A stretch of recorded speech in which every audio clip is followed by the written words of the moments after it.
Hello, I'm a Mac. And I'm a PC. What's with the big boy clothes? The boys have got to see their father supports their mother. A powerful Super Nanny season finale.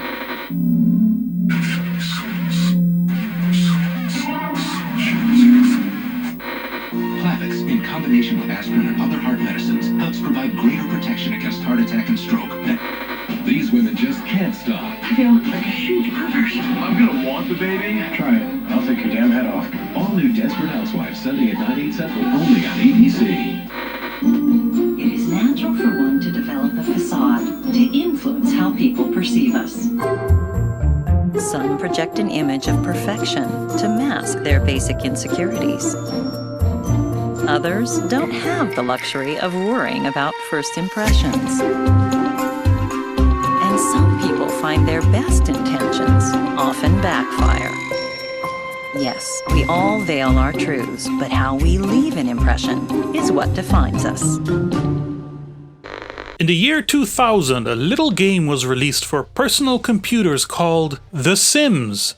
You may have heard of it. It made a lot of money. A lot of money. Not for the people who actually developed it, of course, but for the amorphous, sickly, pale blob of shareholders and executives that pull the strings at Electronic Arts. As often is the case with these walking husks of avarice, a lot of money was not enough. Thus, the machine, composed of hard-working actual human beings, was set in motion to produce an onslaught of expansions, sequels, and console versions of the game. Be it due to hardware limitations, controller considerations, or because EA thought itty-bitty console gamer brains weren't capable of managing the open sandbox nature of The Sims, these ports did not provide the same level of gameplay freedom as the original, choosing to focus more on goal-based gameplay, minigames, and story modes. The console version of The Sims was quickly followed by The Sims Bustin' Out, which actually let you leave your house, and then city-based spin-off The Herbs Sims in the City, in which,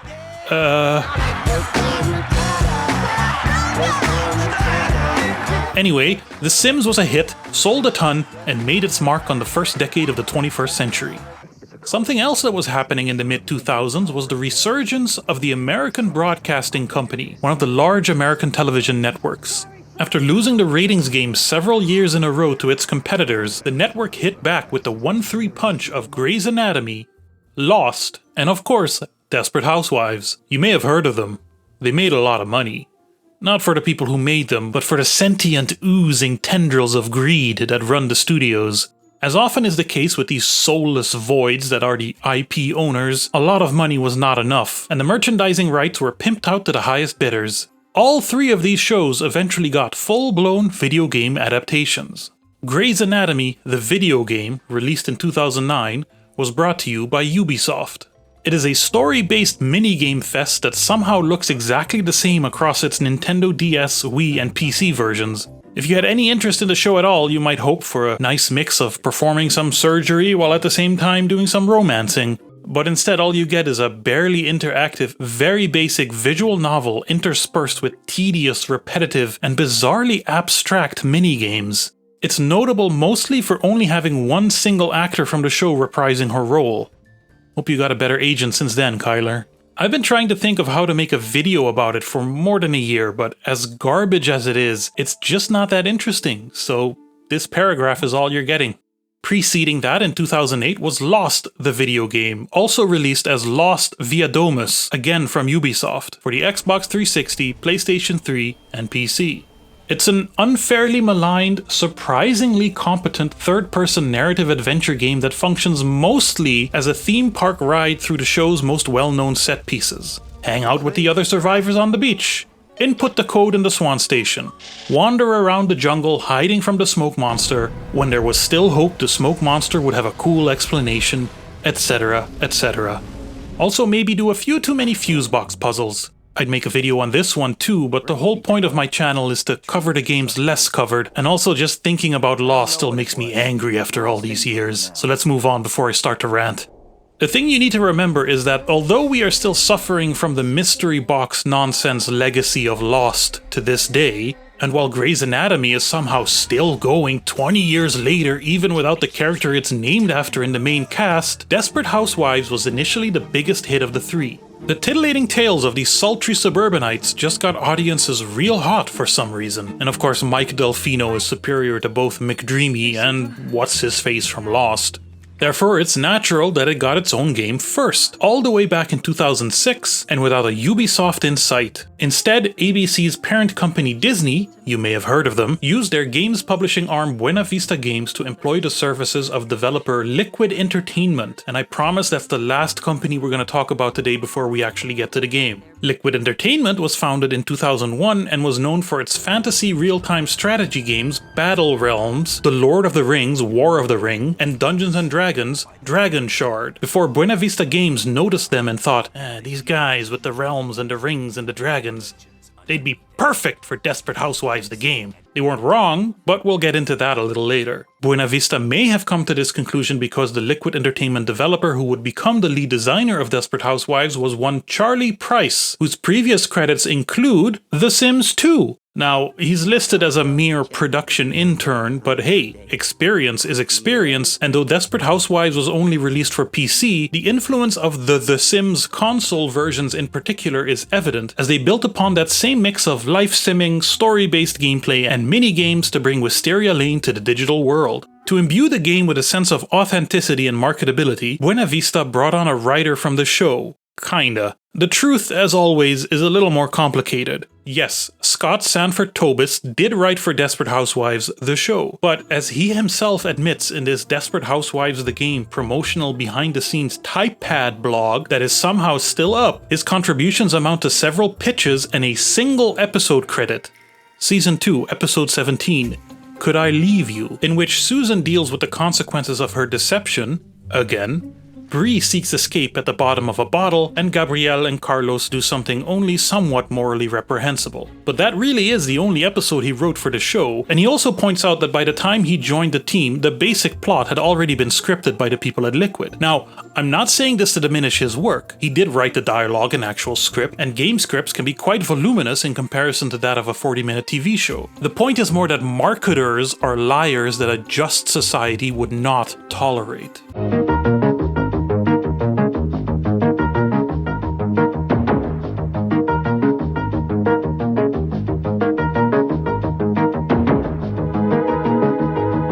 Desperate Housewives the Game was released in the fall of 2006 for computers running the Windows operating system on 2 entire compact disc read-only memories. Reviews were mixed to positive, with some praise for how the game accurately captured the spirit of the show and its surprising length, and others criticizing the somewhat shallow gameplay and egregious product placement and in-game advertising. Meanwhile, this G4 video review I encountered is entirely worthless. Desperate Housewives, which is based on the popular... But it makes me feel so ashamed for enjoying video games that I just have to point it out. Prepare yourself to experience what we like to call the MILF Simulator.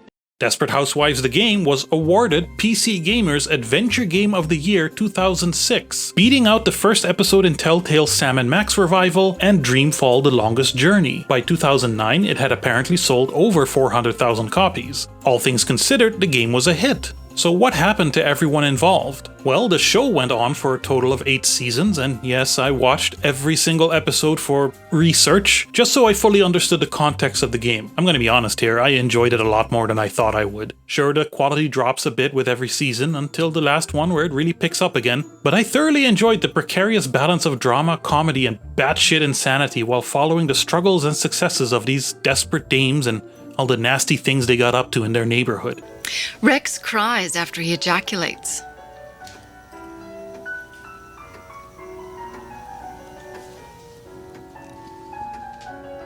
It's a soap opera with a sharp modern twist with complex storylines that are rewarding to untangle. And I kinda loved it, and I'll probably give it a rewatch after I'm done with this video. The game, however, in spite of its apparent success, would receive no true follow-up.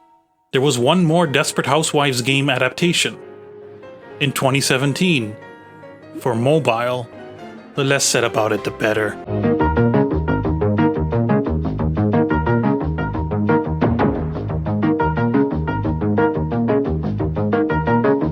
Liquid Entertainment would go on to make Rise of the Argonauts for Codemasters and followed that up with a tie-in to the first Thor movie, not for Disney directly this time but for Sega, only to then do a big pivot into casual games for Facebook and mobile platforms that did not work out for them. Like almost every single game studio I cover, they are now 100% dead. The game industry is brutal on developers, treating them like simple livestock instead of human beings, and it only seems to be getting worse. In somewhat more positive news, an updated version of their first game, Battle Realms, was released on Steam by Liquid co-founder Ed Del Castillo in 2019 and still receives regular updates. Desperate Housewives lead designer Charlie Price would himself go on to co-found Hidden Variable Studios, most notable for doing the mobile ports of Skullgirls and eventually taking charge of maintaining Skullgirls' second encore after original developer Lab Zero collapsed under the weight of all too typical game industry sex pestery.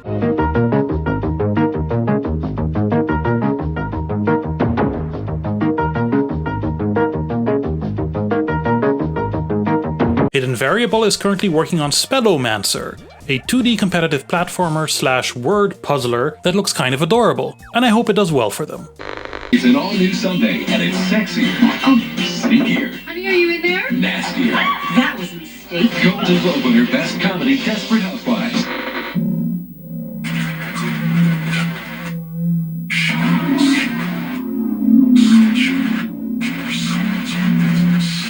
Chrysler Pacifica. Room, safety features, and comfort for 6. You'll take care of my baby, right? Or 12, depending on how you look at it. Now get $1,000 April bonus cash for a combined cash. Welcome to Wisteria Lane, a place where you can really plant yourself, cook up a storm,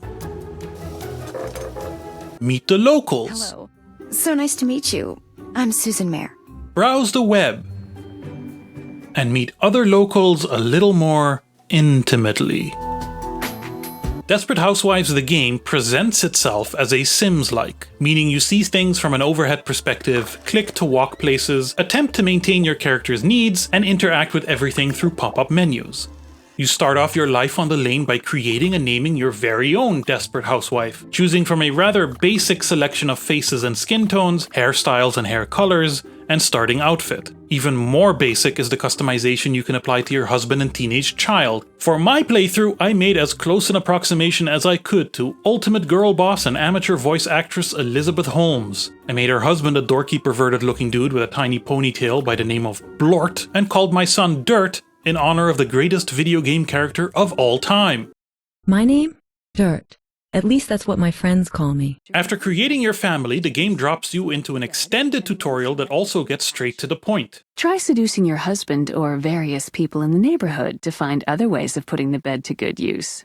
It introduces all the important controls, menus, complex interacting systems, and even acquaints you with your neighbors and all their quirky quirks. After that, Wisteria Lane is essentially yours to explore in its entirety. All the show's characters and their homes are faithfully modeled, from the vibrant yellow Solis house to the cul-de-sac where a plane crashed into Santa's village in season 6. Hey, we're not done here. You can run, but you can't hide!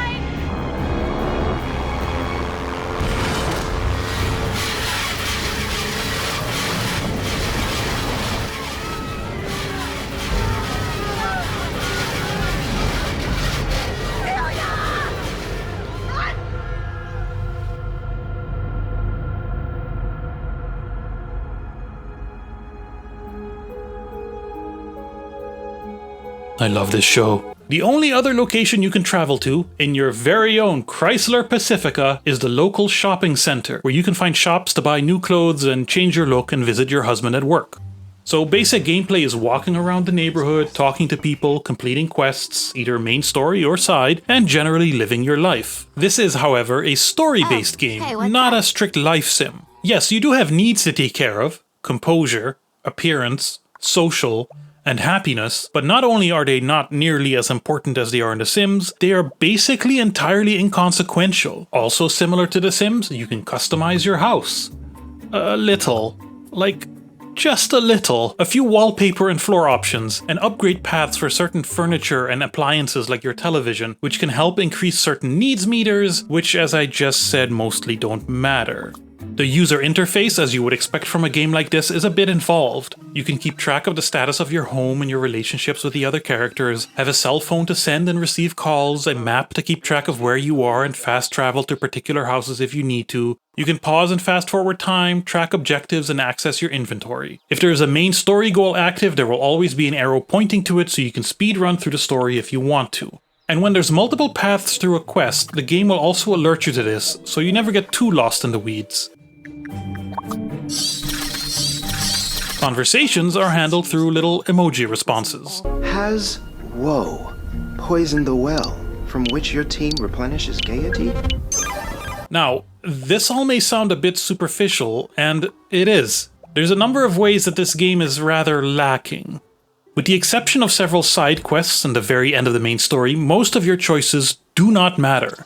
The house customization seems almost like an afterthought, as if the developers realized they were working on a Sims like only at the very end. Backyards are accessible but have no interactions and don't factor into gameplay at all. Your neighbors aren't living simulated lives across the neighborhood, but are kinda static, always in their homes except for certain circumstances. And the loading times are a bit long, but at least have trivia questions to keep you occupied.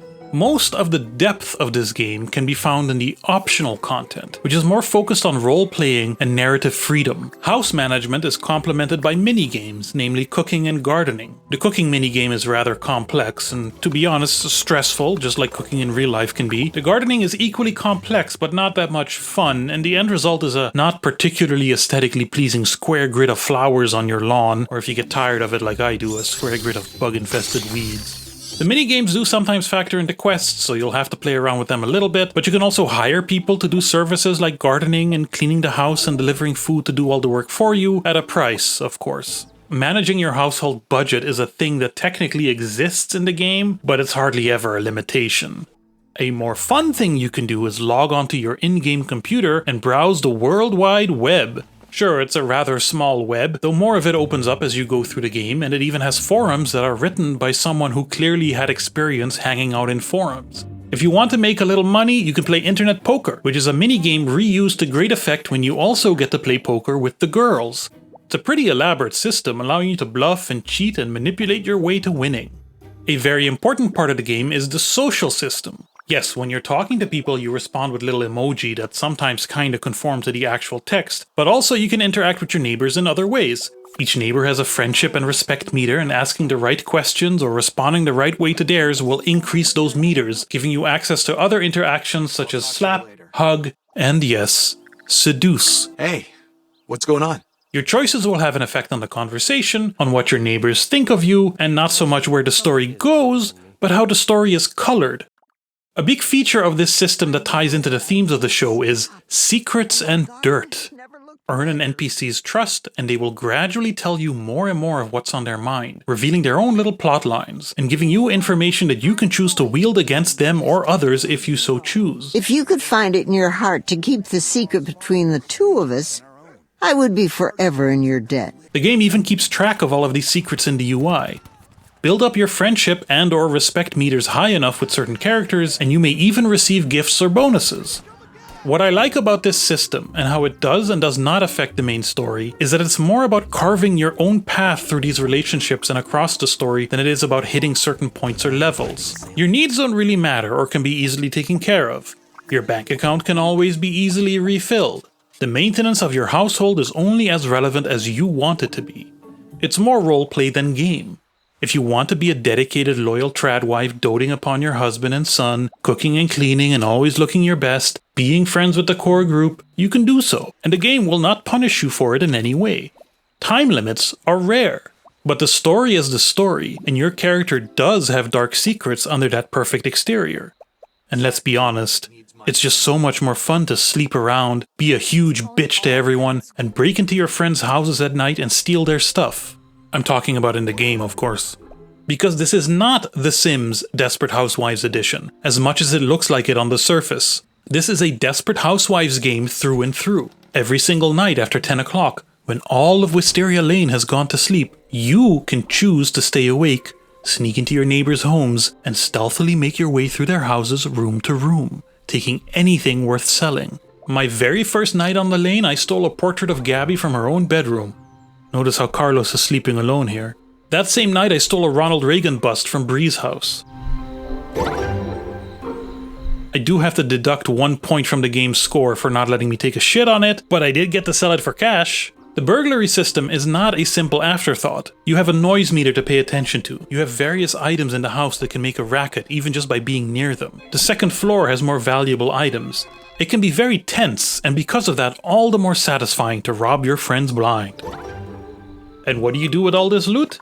Well, remember that shopping center? It also has a pawn shop. In fact, the pawn shop owner even has his own relationship meter and quest line, asking you to steal specific items for him as he unloads his own little story on you. Don't forget, your husband works at this shopping center too. He's a doctor, a real medical professional, and how kind of him to leave his prescription pad lying around for you to take.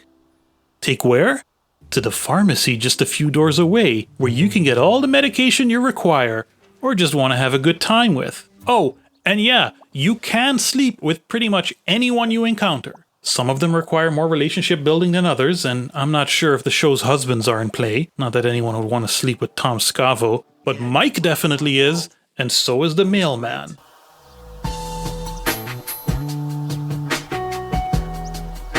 Though I failed to try it myself, I learned later that you can hook up with women also. All of this is still centered around that relationship system that, in a way, is like The Sims, in the sense that you're not just playing the main character, but you're also playing with everyone's lives in some capacity. Wisteria Lane is your dollhouse, your neighbors are the dolls, and you're using their secrets as a kind of social currency against them, manipulating them with flattery and threats in equal measure. It's all quite sociopathic, and I think this game's crowning achievement in adapting the source material. You can also check your mailbox, which originally, apparently, at least in the American release before the servers went down, would include actual spam mail with advertising and coupons for real brands. But that's not nearly as exciting as all the sex and drugs.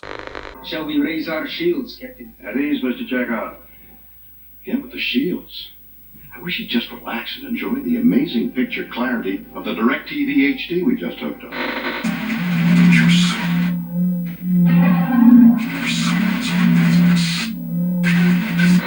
The #1 new show in America is now the most anticipated DVD event of the year. I can't believe you tried to kill me. Well, I feel badly about that. Desperate Housewives, the complete first season. Welcome to Wisteria Lane, an idyllic suburban street in USA. I mean, I guess it's located in the town of Fairview in the fictional Eagle State, or rather, Colonial Street at Universal Studios in Los Angeles, the same street where they filmed the Tom Hanks Corey Feldman classic, The Burbs. A typical street in the burbs. The point is that it could be anywhere America, provided the economy is good enough to support this many upper-middle-class white families, and the weather is good enough to allow regular filming. In order to make an authentic, open-world-ish Wisteria Lane, the developers visited the actual set during production of the show, both the outdoor Colonial Street and interior sets on various sound stages, so as to take plenty of reference photographs. The result is a pretty decent recreation, filling in some blank spots on the map with some other houses here and there, but not changing much from the real-life layout as it is presented in the show. But I'm gonna be honest, the game isn't a looker. It goes for a similar semi-cartoonish, colorful style as The Sims, but it's not quite able to reproduce the nuance. There's a certain kind of artistry that is lacking here. Of course, it was made to run on low-end systems, and it doesn't help that the shadows didn't show up while running on my modern computer, making everything look extra flat. It's very much that thing where the environments look passable, zoomed all the way out, but as soon as you get closer, which the game does itself for cutscenes and such, it all falls apart very quick. You can see the game's budget poke through at times, with there being no transitions between locations, for instance, and no interiors for the stores. The character art fares a bit better, I think. The main cast from the show are all faithfully and recognizably modeled likenesses of their respective actors, and the new characters introduced in the game look like they belong in that world. I thought I could get away from them. I thought if I moved and kept to myself, they'd never find me. The game is also fully voiced, though only Brenda Strong returns from the show's cast as the disembodied narrator Mary Alice Young. But sometimes, what we think may be a demon lurking in the shadows turns out to be merely our guardian angel in disguise. Everyone else gets a decent enough vocal facsimile, though the way they are written and act is a bit of a stereotypical distillation of how they're portrayed on the show. Bree is always 3000% uptight. Well, sure. I have exactly 7 minutes until my soufflé will be done. What did you need? Lynette is always worn out by her work, kids, and husband. Let me do a little preemptive strike here and apologize in advance for anything my brood might do to you or your house. Susan is always ditzy and clumsy. I'm just working on my entry for the cooking contest. I usually have to make the dish 4 or 5 times before it's even edible, let alone tasty. I can forgive it because it is, after all, just a cheap video game adaptation, but it would have been nice if the characters had been given some of the same depth afforded to them on the show. The player character is entirely silent, ostensibly so you can fill in your own voice in your head. And yes, in my case that would be Elizabeth Holmes's trademark baritone. But it was a bit distracting to have everyone speak out loud but her. I suppose it's just one of those weird unsolvable video game things. Jackie and I can only get through the paperwork so quickly.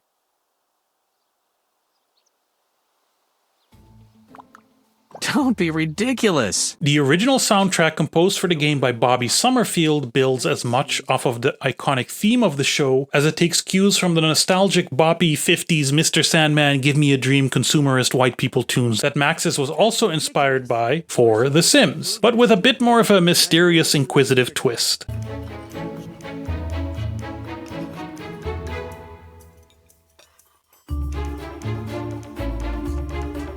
For some reason, this kind of music is just entirely representative of that weird utopian suburban nuclear family America vibe that media like Desperate Housewives love to bathe in, while at the same time also pointing out the many contradictions.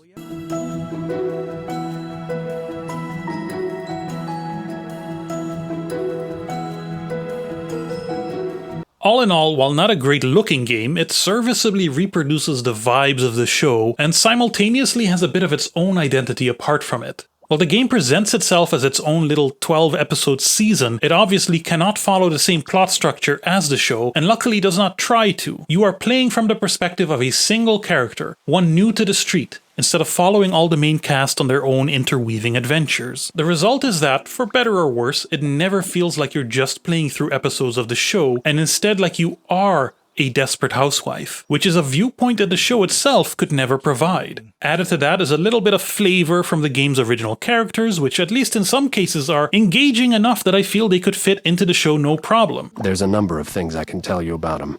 I told you we've been keeping an eye on him, didn't I? And also the in-game internet stuff and shows and advertisements that play on the TV create a fun and kind of unique sense of place, though their tone is a little bit more of gamer satirical than it is strictly Desperate Housewives. We didn't need to come all the way down here to have a cold bottle of Senior Quenchies. Indeed, young Stevens. But sometimes in life, it's better to seek out adventure and risk life and limb. It makes the rewards so much sweeter. I see. Like the rich, sweet taste of an ice-cold Senior Quenchies that I could have had sitting at home by the pool or enjoyed with my mates while eating pizza and watching the game. Splendid idea. I'll go ask the natives if they can point us to the lost city of comfortable Pouchius or the forbidden ruins of Cheese Pizzatopia. Oh, blimey. I'm out of here. Hand me another bottle for the road.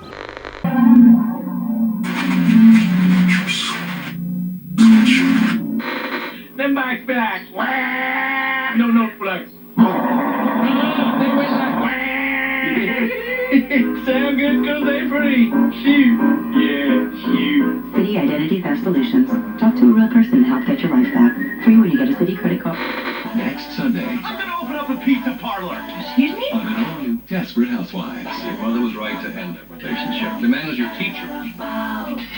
Remind me to buy paper plate.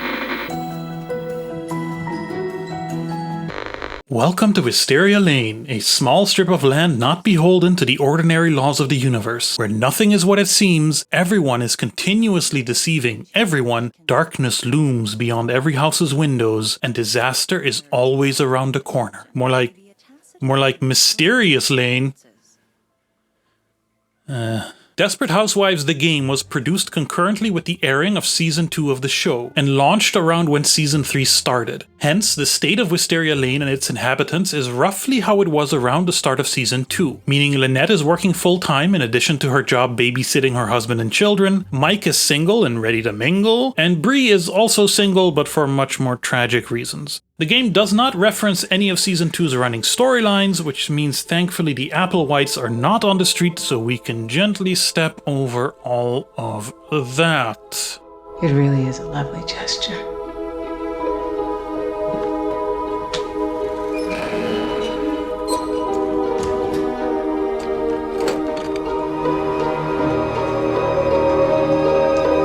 Now usually what I like to do in these videos is run through the game's story, because I cover games that are obscure for a reason, often because they're both hard to play and not very good.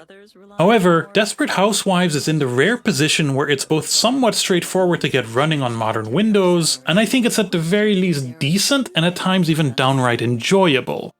The story is the game, and if you want to experience it, it's not too much trouble to do so. Therefore, rather than going through the whole plot, I'll just give you some character introductions and the basic setup, and we can forgo spoiler warnings entirely, alright? Desperate Housewives the game, 2006, tells the tale of the, whatever you name it family, consisting of one housewife with a mysterious past, one incredibly suspicious husband, and a shitty little teenage boy whose purpose is to just complicate matters. This family, pulled in by the almost supernatural scandal-accelerating magnetism of Wisteria Lane, moves into a new house to start a new life, and finds out they can run, but they can't hide from their past. Along the way, shocking secrets will be revealed, hearts will be broken, and yes, bodies will drop. This is Desperate Housewives, alright. Our cast of characters starts with our returning favorites from the show. First, Susan Meyer, clumsy, a bit scatterbrained, sometimes guilty of arson, but has a good heart, even if she unloads it far too often onto her teenage daughter, Julie. I think there's a girl named Allison in Julie's class. You should ask her. Maybe she can give you some dirt, you know? Bree Vandekamp, perfect. Flawless. Impeccable. Possibly a murderer, depending on your interpretation of the events. Definitely an awful mother to two terrible children. And worst of all, a Republican. You made your point. Let's not speak of it anymore. Lynette Scavo. She has too many damn kids, and her husband is one of them. She's overworked, under constant pressure, and you almost can't blame her for stealing her kids' ADHD meds. Almost. I'm going nuts. Tom and I are having such a hard time finding play dates for the kids. Gabrielle Solis, a former runway model being driven to madness by the boredom of a suburban life forced onto her by her sometimes hate-criming, other times fraud-committing husband Carlos. The only bit of color on an otherwise milky white street. Should not be allowed anywhere near a high school. I really don't think it's too much to ask for. I mean, you are a housewife. No. You don't just tell me, hey, Gabby, a coworker is having a potluck at his house, and we're going on such short notice. Edie Britt, the neighborhood realtor and the neighborhood slut, multi-talented, and the only one on the lane living a life true to herself, and should be commended for it. I thought that with all your experience in the matter, you might have something interesting to tell me about the whole ordeal. But I should have known. You always disappoint. Paul Young, widower of narrator Mary Alice. A mysterious man desperate to maintain normality in a life that would never allow it. A dark cloud hanging over the street. A walking, talking ill omen. And then there's hunky Mike Delfino. Good old Mike. Also a dark cloud. Also a mysterious man desperate to maintain normality. The main difference between him and Paul, a better hairline and that rockin' bod. It's the perfect balance of meaty and spicy. Hello. Now enter you, the main character, a mother, a wife, with amnesia. Something happened in the past, an entire decade ago, an accident while you were out jogging, apparently, and you've never been fully able to piece together what occurred and who you really are. You are supported by your loving husband, apparently, who just recently set up his medical practice in town. But something's not quite right. Your husband's medical expertise sure puts him in a convenient position to manipulate you, does it not? All right, honey, let's not get all worked up. Why don't you just calm down and enjoy a fun evening out with the girls? And all this time, you're also struggling with an unruly teenage son who gets in a bit of trouble with a teacher's assistant at school. I don't ever want you to hit me again. Do you want...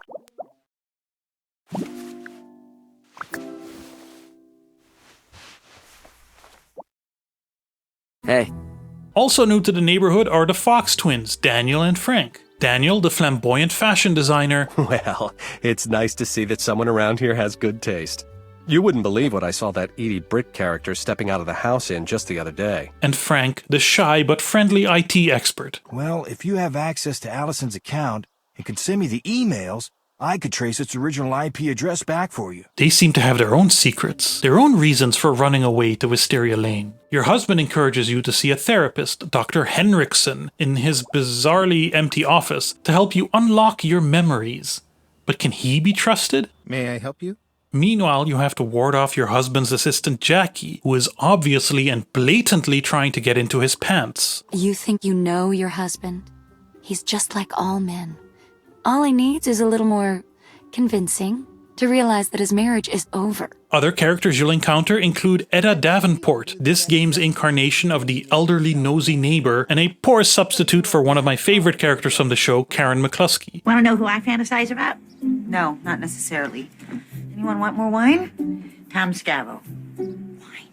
Then there's a private investigator by the name of Eric Larson snooping around the lane who seems to know more about your past than you do. Again, I apologize for being vague, but in time, all of this will be over.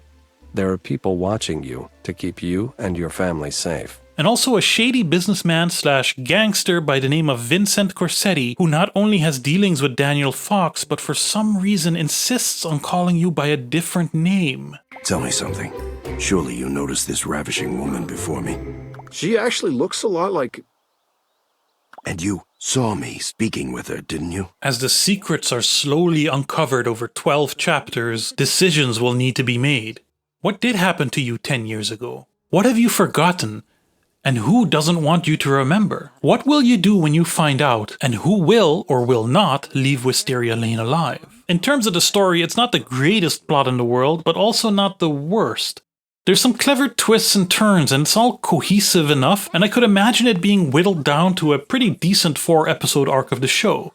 Without getting into that spoiler territory, I'd say the pacing is a little weird, with stuff really slowing down in the middle and an extreme spike of events near the end, but the final decision you get to make is very satisfying, provided you embrace the story that the game is trying to tell. This means I could not really roleplay as Elizabeth Holmes. In spite of the multiple endings and some freedom in the side quests, the story is set. Your character's history is your character's history.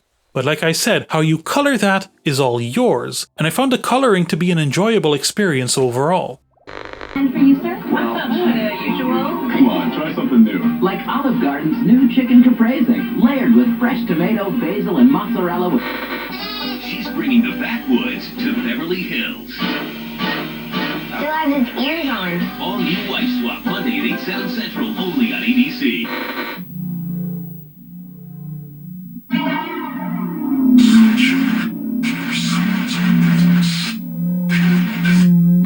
Hurt of depression is emotional, and it's physical, too.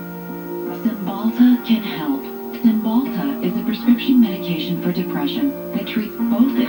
There's one more. You want to have sex with me? A season finale so juicy. You always want to have sex with me.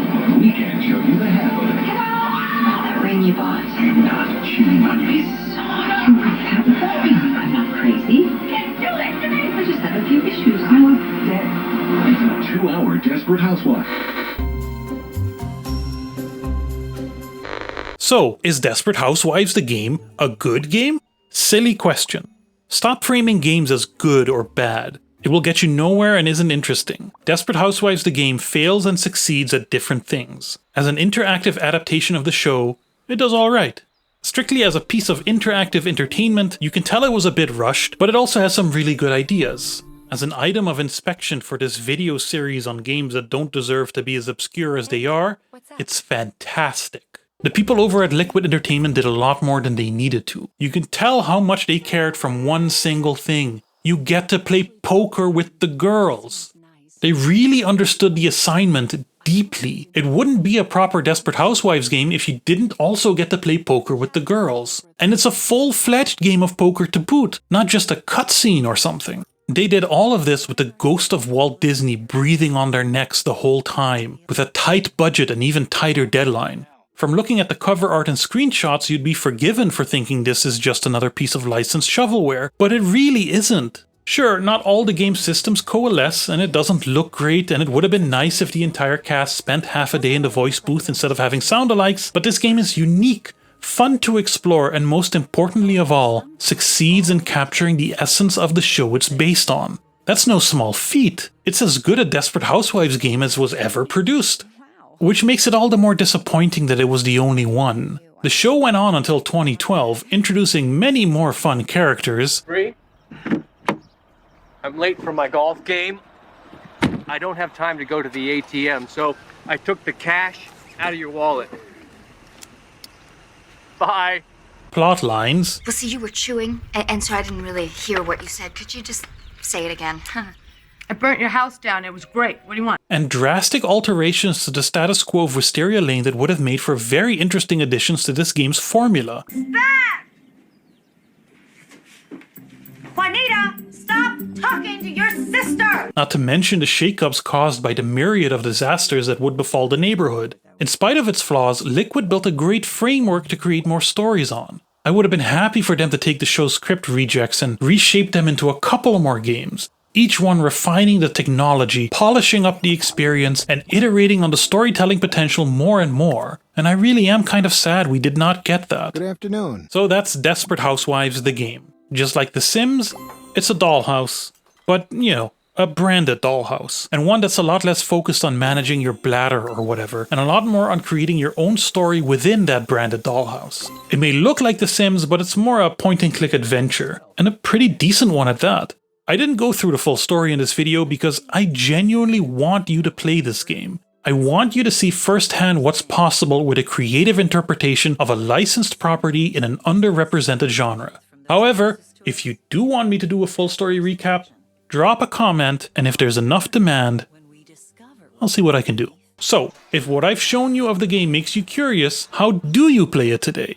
Well, you're watching an Alien Bob video. The chances of this game being available on modern digital storefronts are low to zero, and indeed, it is not available on modern digital storefronts.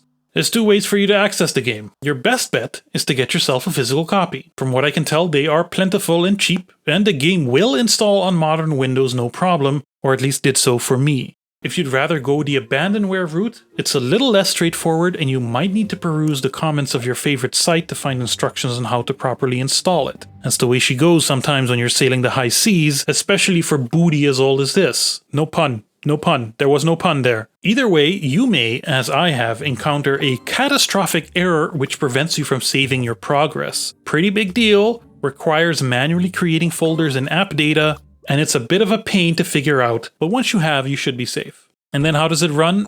Well, as with all of these kinds of old unsupported games, your mileage may and probably will vary, but for me, on Windows 11, it was fine. Sure, missing shadows and the resolution options are limited, but I made it to the end with only a couple of crashes.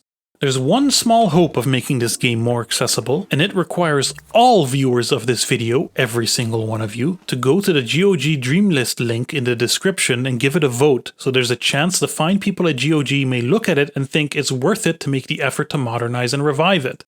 Can you do this for me? For all the Desperate Housewives fans out there who didn't get the chance to experience the game when it was first released? Can you do it simply for the sake of game preservation? If nothing else, do it for poor old amnesiac Liz Holmes, just trying to pick up the pieces of her life, steal things from her neighbors at night, and only maybe ruining a couple of other lives along the way.